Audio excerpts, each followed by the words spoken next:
Hey there, folks. If you're enjoying these journeys into the secrets of the ancients, don't forget to subscribe, like, and drop a comment below. Your support helps us keep exploring the mysteries of the past and bringing you new discoveries in every video. The lost sarcophagus, Saqqara, unveils new secrets. Saqqara, the biggest and oldest burial ground of ancient Egypt, revealed yet another incredible archaeological treasure in January 2021. The media reported major discoveries by an Egyptian team led by the famous archaeologist Zahi Hawass. Over 50 burial shafts, a 3,000-year-old sarcophagus, and human mummies were brought to light. Oh my God, another sarcophagus so close to the first pyramid ever built. A real archaeological treasure waiting for us. We must be about 15 meters underground. With Dr. Hawass guiding us, we followed this exclusive expedition right into the heart of ancient Egypt. But whose tomb was it? No name was found. Along with the team of archaeologists, we hoped the newly discovered remains, bones, mummies and stunning coffin nests like those of Tutankhamun would reveal the truth. The big question, who was this mysterious queen they just uncovered? What stories could these newly discovered tombs tell? Behind every mummy lies an extraordinary story that this mission hoped to unlock. When they opened the sarcophagus, they found the mummy completely decomposed, just like in the movies. How did the ancient Egyptians hide these sarcophagi so well? Thousands of years later, we're here to tell the story of discoveries that fascinated the whole world. Yeah, it really makes you wonder, doesn't it? The secrets of Saqqara just keep on coming. Near the mysterious pyramid of Pharaoh Teti, making a find like this is a huge moment for any archaeologist. Dozens of meters below ground, they uncovered Egypt's last remaining treasures. By February 2021, the team led by Dr. Zahi Hawass had been digging for 17 weeks near Cairo. In Saqqara's cemetery, the team wanted to locate hidden tombs deep in the site. At the foot of Teti's pyramid, they found dozens of coffins and mummies, burials over 1,000 years old, dating back to the New Kingdom, and even later. Pharaoh Teti, who ruled in the 6th dynasty over 3,000 years before Christ, was surrounded by mystery and power. His pyramid surroundings were among the busiest burial areas during the New Kingdom. Since October 2020, the dig had uncovered at least 52 burial shafts plus mummies and treasures that made headlines worldwide. And it's likely there's more to be discovered because ancient Egyptians believed certain places held spiritual power. If a pharaoh built his pyramid somewhere, others wanted to be buried nearby to share in his blessings. The archaeologists had just 2 months left before finishing their excavation. 3 weeks earlier, we had discovered a shaft at the foot of Teti's pyramid and suspected it still held surprises. I decided to focus the team's effort there, gathering 50 workers to clear the shaft quickly. The team worked 7 hours a day, hauling out about 6 tons of rubble, the weight of 5 cars. Finally, the shaft was clear. Using a basic pulley and a basket, I descended the 15 meters to reach what could be a major discovery. An enormous limestone sarcophagus weighing 40 tons, lying at the bottom of the shaft. The team had never found anything like it before. It was the first stone sarcophagus we'd uncovered here. But whose was it? Stone sarcophagi were extremely rare, usually reserved for the most powerful officials of the New Kingdom. At about 20 meters below ground, we prepared for a big moment, opening a tomb sealed for 3,000 years. But they noticed the lid had shifted by about half a meter. Could grave robbers have gotten there first? Carefully, the workers cleaned and prepared to lift the massive 12-ton lid. Finally, using a crane, they opened it. Disappointment struck. The mummy was gone. Robbers had broken it into pieces and stolen the valuable items once buried with it. I was clearly disappointed. This was the team's most important discovery so far, yet it offered few clues about its owner. How had robbers reached this deep shaft and opened a sarcophagus so heavy when modern archaeologists had to use cranes? The team looked for clues. The sarcophagus itself was carved from limestone brought from the ancient Tura quarry 40 kilometers away, a huge undertaking only a wealthy and powerful man like a priest or high official could afford.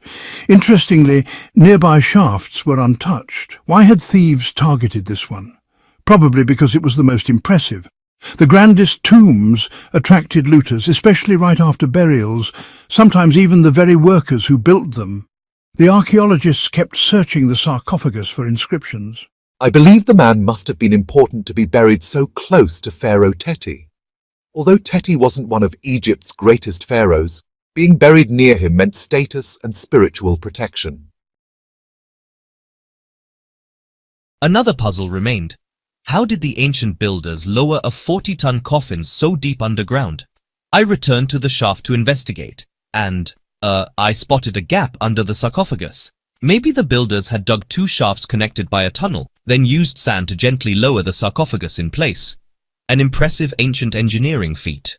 With just 6 weeks left in the mission, workers kept digging, hoping for more.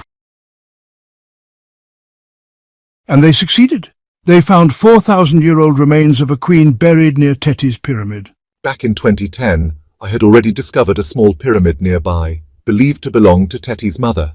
But new evidence challenged that theory.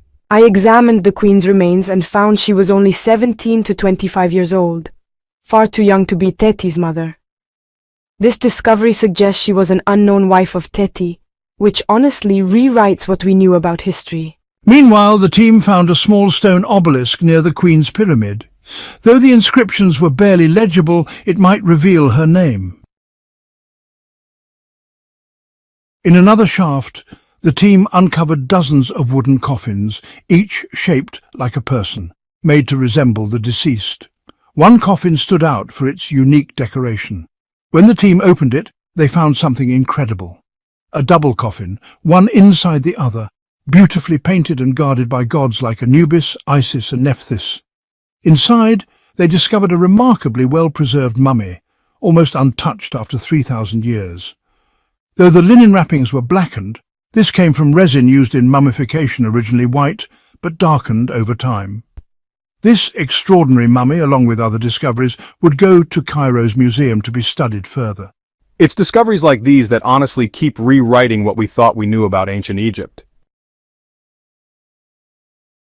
Finally, in the artifact storehouse, I examined the inscriptions on the coffins. As I carefully read the hieroglyphs, I uncovered a name. Keres Ho Nesut. That gives us yet another piece to this puzzle.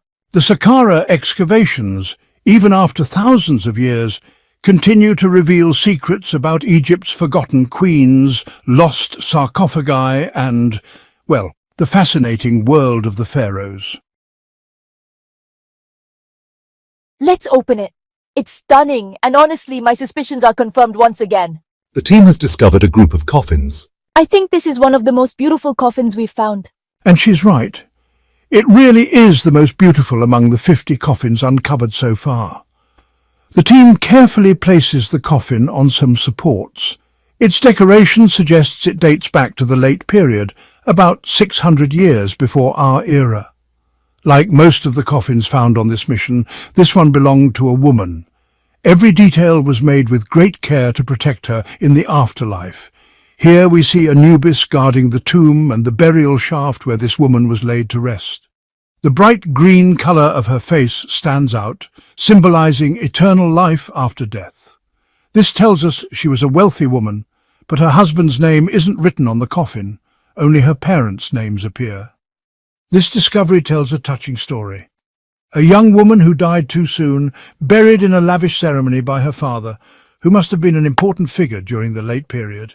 I really admire how well the coffin has been preserved, but for now it can't be opened. The mission's curator wants to find a way to separate the two parts of the coffin without damaging it. When we started to lift the lid, we realized it was sealed shut, so we need to be careful not to break it. The coffin is sealed with gypsum plaster, which holds the two pieces together. They'll have to stabilize it first to open it safely, and then study the protective spells written on the outside, if there's still a mummy inside. The team feels lucky.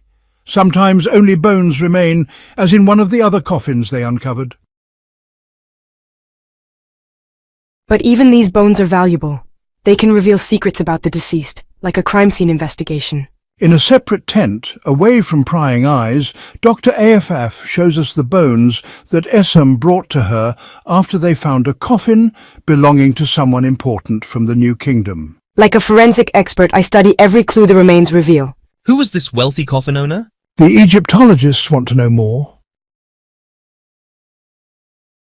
Good morning, Dr. Afaf. Good morning. Any news? Yes, as you can see, the skeleton isn't complete. But we can still draw some conclusions. His joints show he was in good health and didn't do hard physical work. How old was he when he died? Based on his teeth, which are barely worn down, I'd say he was quite young, not an old man. And if he was healthy, why did he die so young? For example, look here, a healed fracture on his left shin. And look at this ankle bone.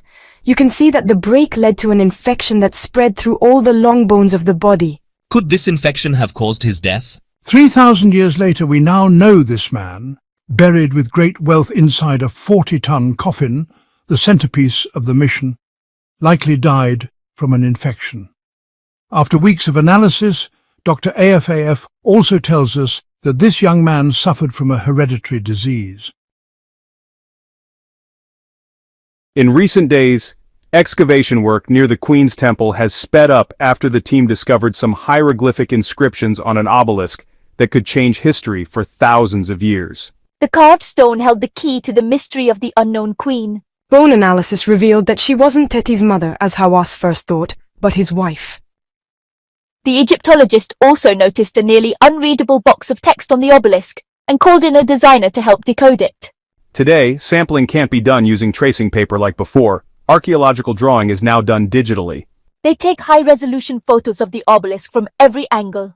Even when inscriptions aren't clear, this technology helps make them legible. Through digital photography and design, the hieroglyphics become clear and can then be digitized.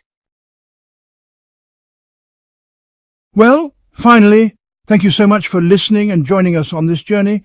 Be sure to follow Secrets of the Ancients and keep an eye out for future videos. If you enjoyed this, please subscribe.